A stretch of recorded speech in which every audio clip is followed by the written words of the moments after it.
O poder do marido que ora. Introdução, o poder. Muito obrigada por estar lendo este livro.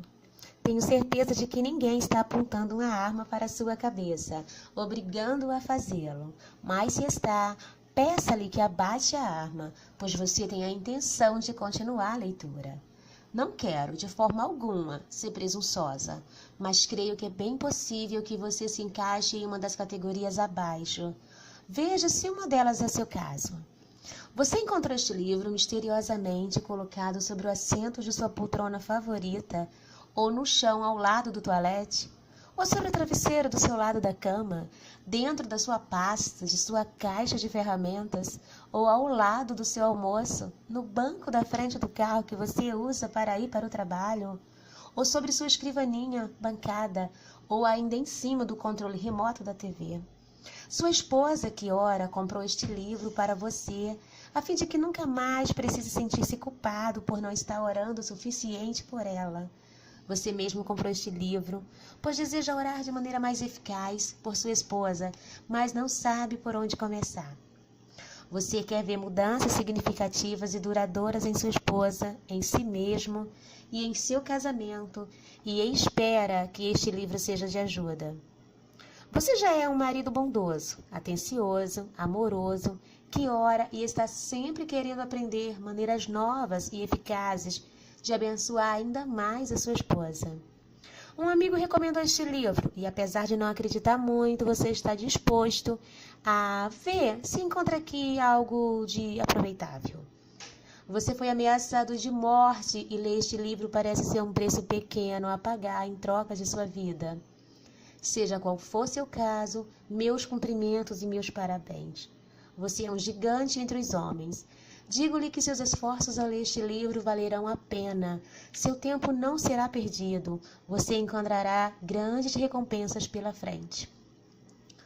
Por que ela e não ele?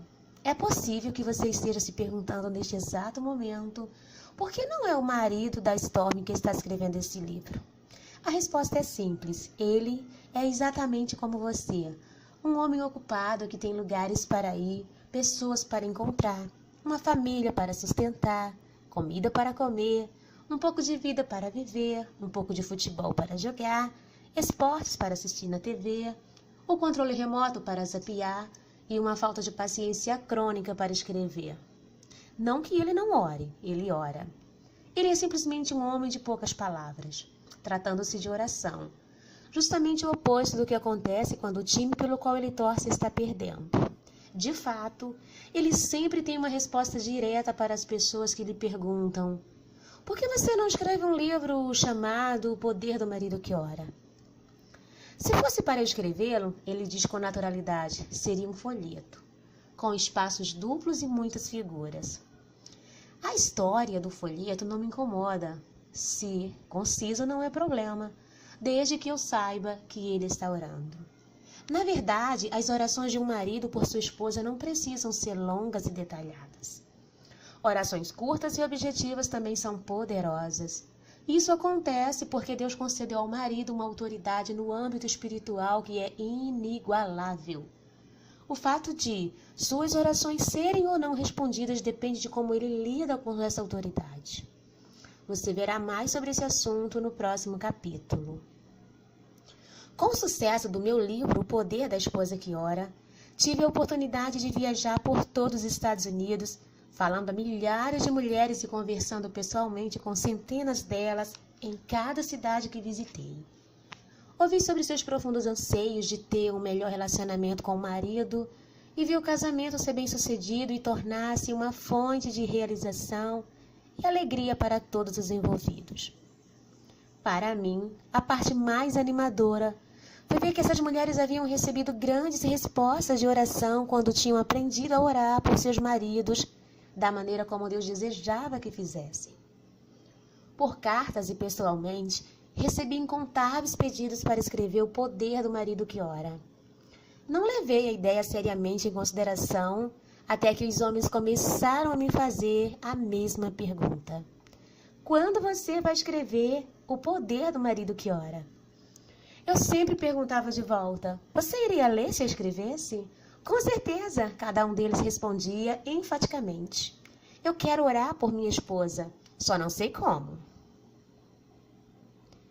Fiquei surpresa pela maneira com que sua resposta era sempre a mesma e fui profundamente tocada pela honestidade e sinceridade com que falavam.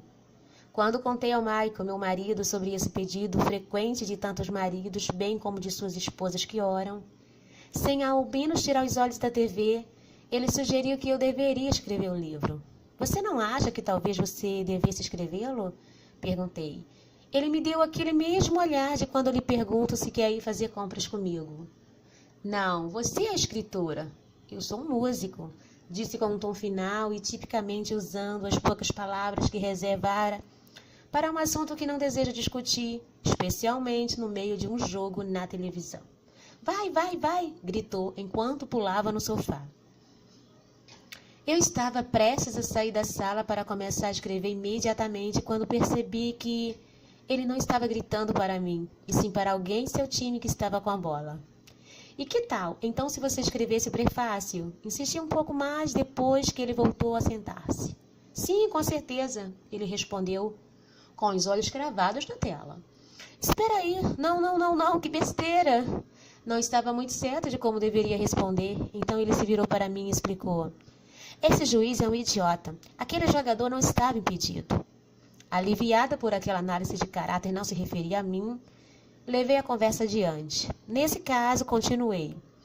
Você pode me dar uma lista de todas as vezes que você orou por mim e Deus respondeu às suas orações? Agora não, ele protestou.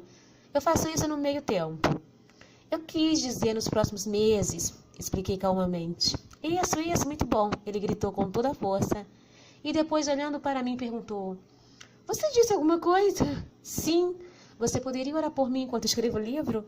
Agora não, no meio tempo. Eu quis dizer, ao longo deste ano. Esse é um firme? Perguntei. Ele respondeu. Assim, com o apoio entusiasmado do meu marido e incentivo de muitos maridos e esposas, fui eleita por unanimidade para trazer este livro até você. Para mim, esse voto de confiança é muito sério. Apesar de meu marido ter se recusado a escrever, disse que ficaria mais do que feliz em fazer os arranjos instrumentais, caso eu desejasse transformar o livro em um musical. Outro bom motivo para ler este livro. Quando perguntei a Deus se eu era a mesma pessoa certa para escrever este livro, recebi alguns insights interessantes. Creio que um dos principais motivos pelos quais o Senhor deseja que eu escreva este livro é por haver certas maneiras que sugiro que você ore por sua esposa que poderiam parecer egoístas e interesseiras, se fossem escritas por um homem. No entanto, estou convidando você a orar dessas maneiras, pois sei que será uma grande bênção tanto para sua esposa quanto para você.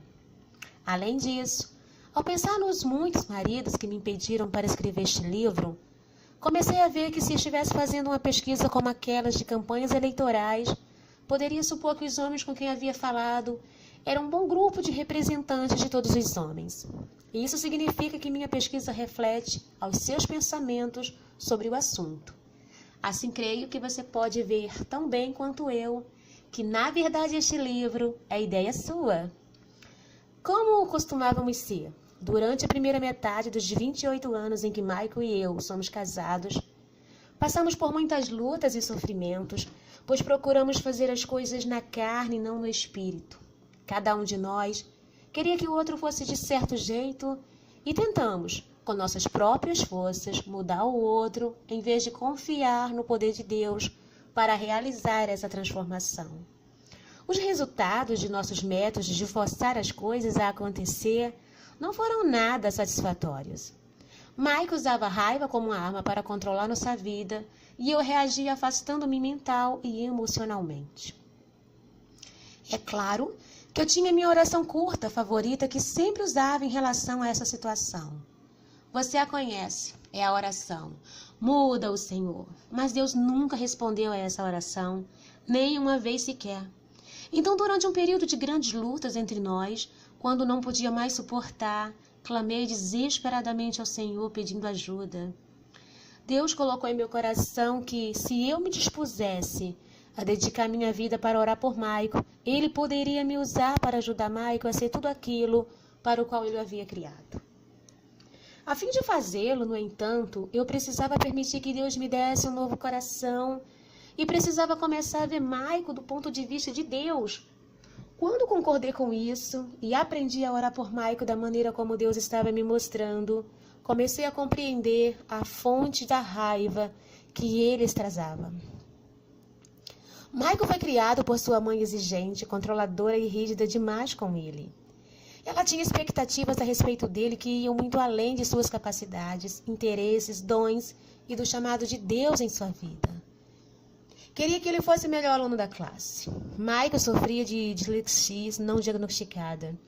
Ele queria que ele fosse um médico. Ele era um músico. Ela queria sucesso, ele lutava para estudar. Ela não compreendia o problema dele, ele também não. Quer tenha sido justo, quer não, havia uma boa explicação para a atitude de sua mãe em relação a ele. A família dela havia vivido na Armênia, onde a maior parte dos familiares tinham sido morta pelo brutal exército opressor turco. Sua própria mãe, a avó de Michael, havia sido obrigada a ver seus filhos ser torturados e mortos diante dela. Uma situação tão horrível que não posso descrever em detalhes.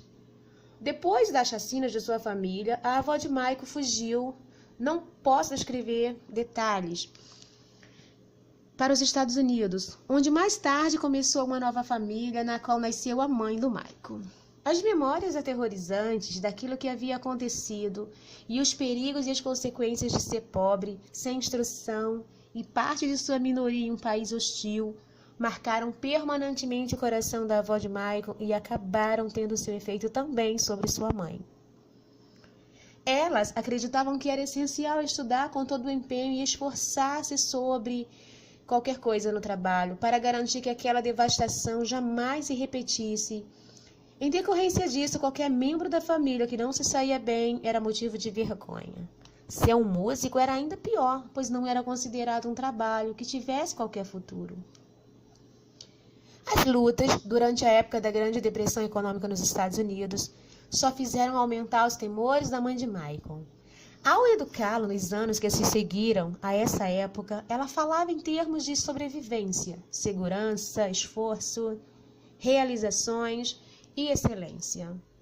Não compreendia palavras como distúrbio do aprendizado, temperamento artístico, talento musical e chamado singular de Deus. Para ela, Michael estava sendo difícil e recusava-se a cooperar. No entanto, ele estava apenas sendo ele mesmo, lutando o tempo todo com a crença de que isso não era suficiente. Sei que tudo isso é verdade, pois foi a mãe de Michael que me contou. Tornei-me muito chegada a ela nos meses antes do casamento e gostava demais dela. Durante aquele período, curto de pouco menos de um ano, antes de ela ser tomada por câncer, foi para mim a mãe que eu nunca havia tido. Ela também compartilhou comigo que sua luta para sobreviver havia alterado drasticamente sua visão de mundo. Eu fui dura demais com ele, disse-me certo dia. Logo depois que Michael e eu havíamos nos casado, agora eu vejo os erros que cometi. Encarar a morte faz ver que aquilo que é realmente importante. Creio que Michael sofre tanto com a raiva e a depressão por causa da maneira que eu era com ele. Naquela época, ninguém entendia essas coisas. Tentei consolá-la. Você só estava fazendo aquilo que achava melhor. Não, eu forcei muito. Era crítica demais. Esperava demais dele. Ela respondeu e prosseguiu contando a mesma história que Michael havia relatado antes de nos casarmos. Por ter sido educado sob a pressão de ser aquilo que sua mãe esperava dele, Michael estava sempre dolorosamente ciente de sua incapacidade de alcançar essas expectativas em decorrência disso. Ele teve uma crise nervosa aos 19 anos de idade. Estava fazendo faculdade em tempo integral durante o dia, o que já era pressão demais para alguém com dislexia. E, além disso, trabalhava durante a noite como músico em clubes. A pressão tornou-se intensa demais. Sua mãe levou-o ao médico, que decidiu colocar Michael num hospital psiquiátrico próximo ao consultório do médico e à casa da família de Michael. Achou que seria um bom lugar para ele descansar e receber tratamento para seu esgotamento nervoso. O hospital psiquiátrico foi um grande erro, disse-me sua mãe com lágrimas nos olhos. Não havia nada de errado com ele que exigisse a internação nesse tipo de lugar. E ainda assim foi trancado ali onde podia observar o comportamento assustador daqueles que precisavam de tratamento. A experiência fez mais estragos do que bem a ele. Na noite antes de Maicon ir para o hospital, seu primo ajudou a aceitar Jesus. No entanto, mesmo sendo um cristão, Maicon possuía pouco entendimento espiritual. Por isso, sua experiência no hospital psiquiátrico foi extremamente assustadora para ele. Pensou que talvez houvesse mais coisas erradas com ele do que era realmente o caso. Assim, quando Maicon saiu do hospital algumas semanas depois, levava consigo um fardo de medo. Um de seus maiores temores era ser colocado em uma instituição psiquiátrica novamente. Mesmo depois de 15 anos de casamento, ainda havia momentos em que, cansado e sob pressão excessiva, ele passava por ansiedade e depressão por causa disso. Mais tarde, o próprio médico pediu desculpas para mim, disse minha sogra, com tristeza. De acordo com ele, havia sido um erro colocar Maicon no hospital psiquiátrico. Sei que ele estava certo, porque desde então Maicon passou a ter profunda depressão e ansiedade. Tudo isso que sua mãe compartilhou comigo ajudou-me a compreender qual era a origem da raiva de Maicon. Serviu até mesmo para abrir os meus olhos para o motivo pelo qual ele jogava em cima de mim a raiva que sentia da mãe. Ele estava com raiva dela e eu era culpada por associação. No entanto, não conseguia aceitar essa realidade muito bem por causa do meu próprio passado. Fui criada por uma mãe violenta e mentalmente perturbada que me trancou no armário durante boa parte do início da minha infância. Por isso mesmo, na idade adulta, vivia cheia de medo, depressão, desespero e ansiedade. Cresci sentindo-me uma fracassada, pois era isso que minha mãe dizia que eu seria. Sua rejeição fez que eu ficasse muito sensível e qualquer coisa que Maicon fizesse que também parecia uma rejeição. Por causa dessas inseguranças que trouxe comigo para dentro do casamento, as palavras ásperas do meu marido me deixavam arrasada. E minha reação era afastar-me dele. Passei a vê-lo como alguém a quem não poderia confiar meu coração, porque nunca sabia se ele iria feri-lo com suas críticas ou julgamentos. Quando a dor dentro do meu casamento tornou-se insuportavelmente intensa, pensei em separação e divórcio. Foi então que Deus me disse que se eu abrisse mão do meu desejo de fugir e me submetesse ao desejo dele de fazer de mim uma intercessora em favor do Maicon, então poderia usar-me como instrumento de livramento para o meu marido. Se eu me dispusesse a orar por ele da maneira como Deus desejava, o que exigia uma grande mudança interior da minha parte, Deus responderia às minhas orações, o que aprendi ao longo dos anos seguintes. Tornou-se a base para o meu livro, O Poder da Esposa que Ora. Apesar de ter o desejo de fazer aquilo que Deus queria, ainda lhe perguntava, por que sou eu que devo mudar? Será que Maicon não precisa mudar também? Contudo, Deus falou ao meu coração dizendo, não é uma questão de quem precisa mudar, mas sim de quem está disposto a mudar. Se você está disposto a mudar, posso trabalhar por seu intermédio agora mesmo. Não sei se estava completamente disposta a mudar, mas estava disposta a fazer aquilo que Deus queria que eu fizesse. Então disse sim, aquilo que ele havia me impedido. Daquele dia em diante comecei a orar por Maicon com uma atitude interior correta e da maneira como Deus havia me dirigido a fazer.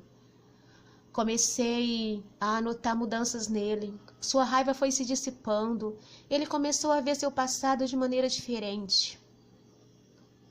Creio que se meu pai tivesse nos dado o sustento espiritual que deveria, as coisas teriam sido muito diferentes para toda a nossa família. Maicon disse-me certo dia, meu pai era um pai e marido fiel e sustentava a família financeiramente, mas não contribuiu muito para a minha vida. Sabia que ele me amava, não era um monstro ou algo parecido, só era extremamente passivo. Nunca demonstrou interesse por mim. Durante anos não fui capaz de ver a situação do ponto de vista da minha mãe, mas agora sinto uma nova compaixão por ela. Precisava fazer tudo sozinha, tinha de carregar boa parte do peso da família. Ele não deu a ela apoio espiritual, não havia equilíbrio dentro de casa. Ela desenvolveu um câncer aos 44 anos de idade e faleceu quando havia acabado de completar 50.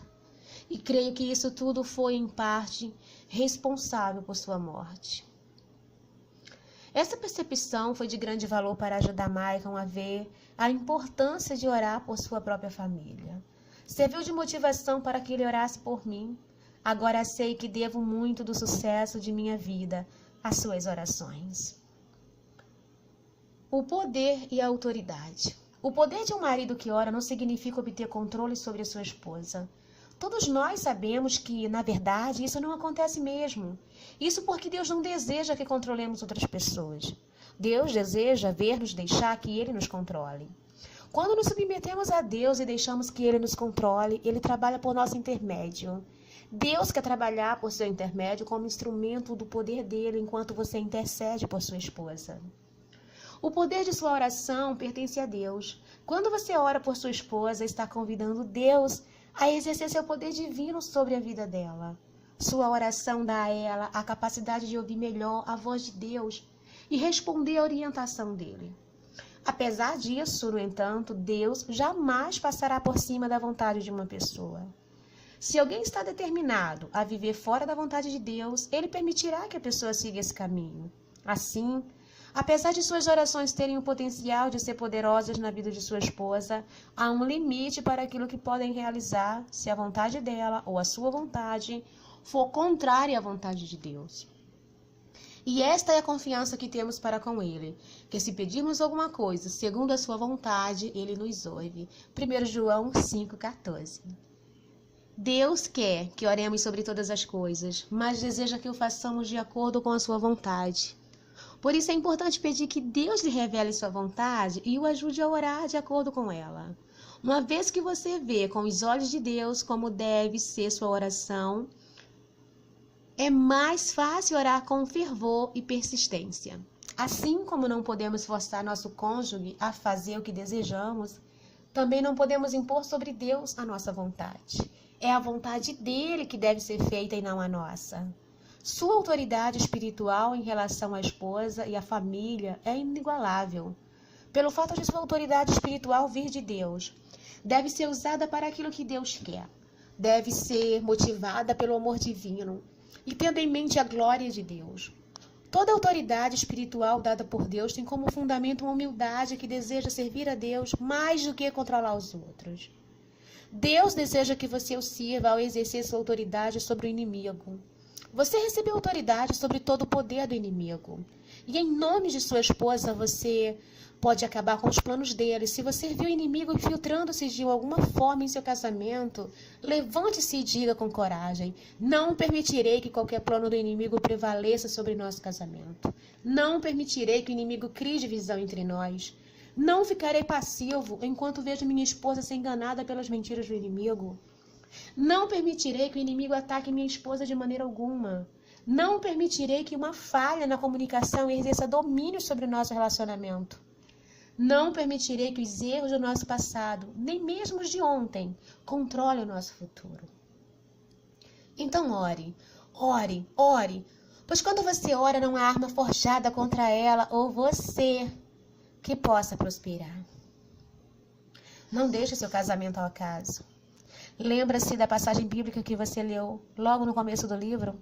Diz que Deus já lhe concedeu o favor pelo simples fato de você ter uma esposa. Provérbios 18, 22. Há certas bênçãos separadas por Deus, especialmente para você, pelo fato de ser casado. Isso porque Deus declarou que aos olhos dele vocês dois tornaram-se um. Assim aquilo que acontece com um afeta o outro. Se ela está feliz, você ficará feliz. Se você é abençoado, ela será abençoada. É claro que o oposto também é verdade. Se ela não está feliz, com certeza você também não pode estar. Os problemas dela são seus problemas, assim como os seus são dela.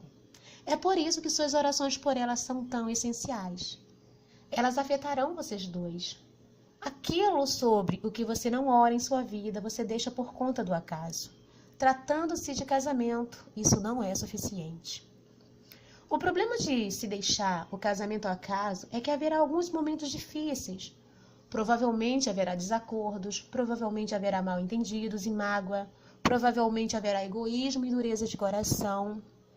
Isso acontece porque, afinal de contas, somos humanos. Contudo, Se deixamos o resultado dessas coisas nas mãos do acaso, acabamos nos complicando mais adiante. No entanto, tudo isso pode ser revertido por meio da oração.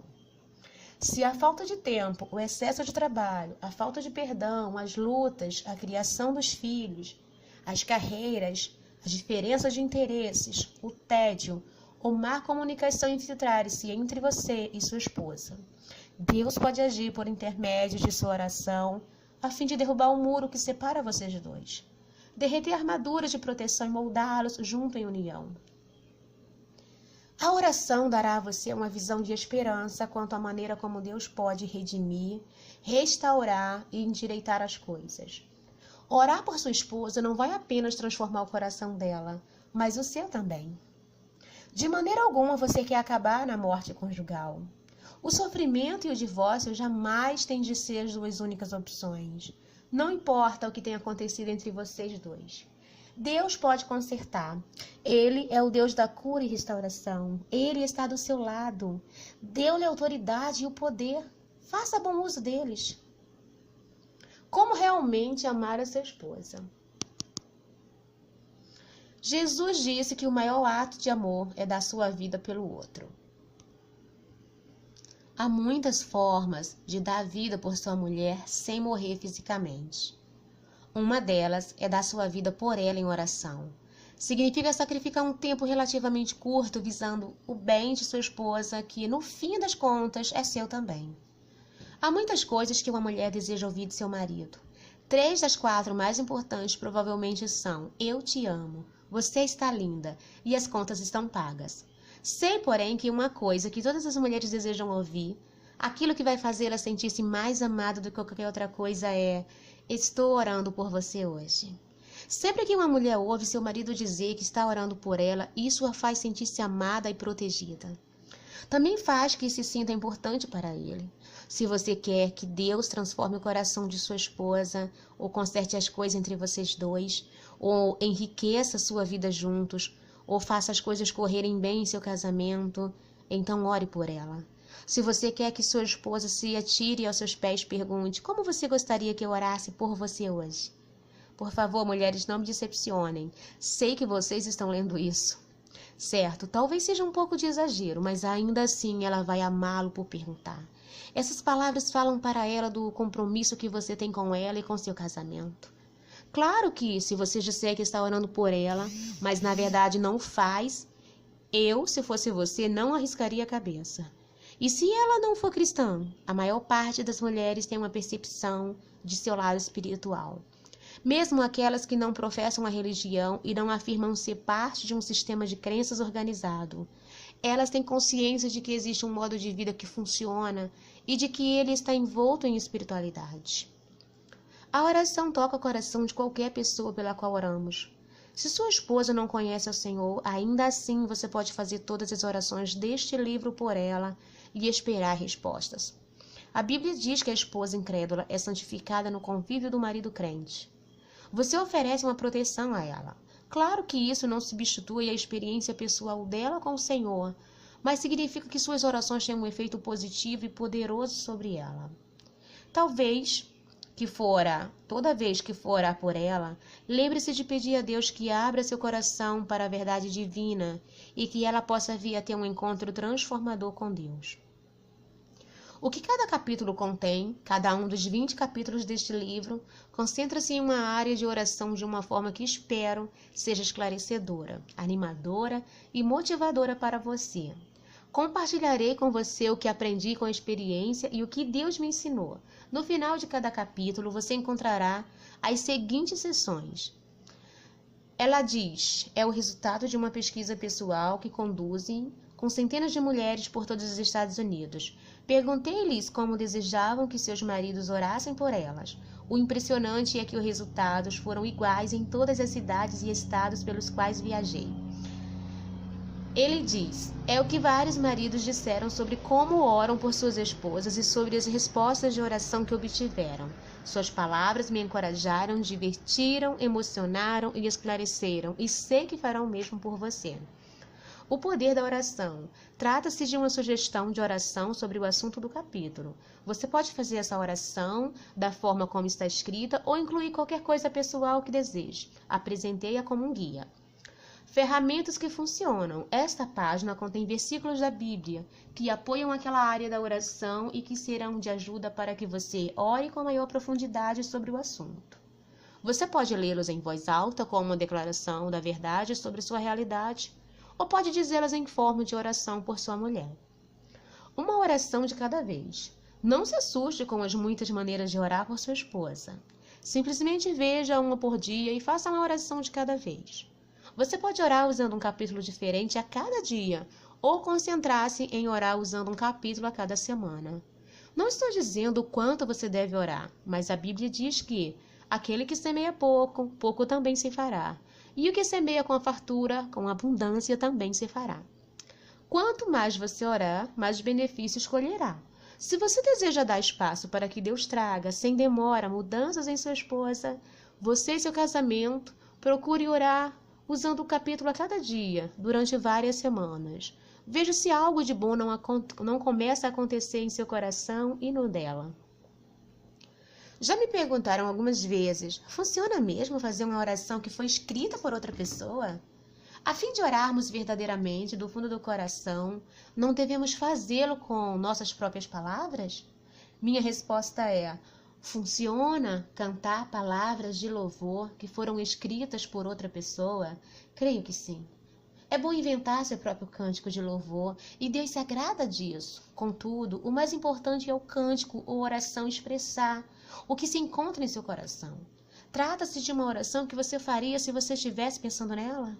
Você acredita que é uma oração a que Deus pode responder? Se as respostas a qualquer uma dessas perguntas é sim, então aquela oração tem poder. Não importa quem pensou nela primeiro.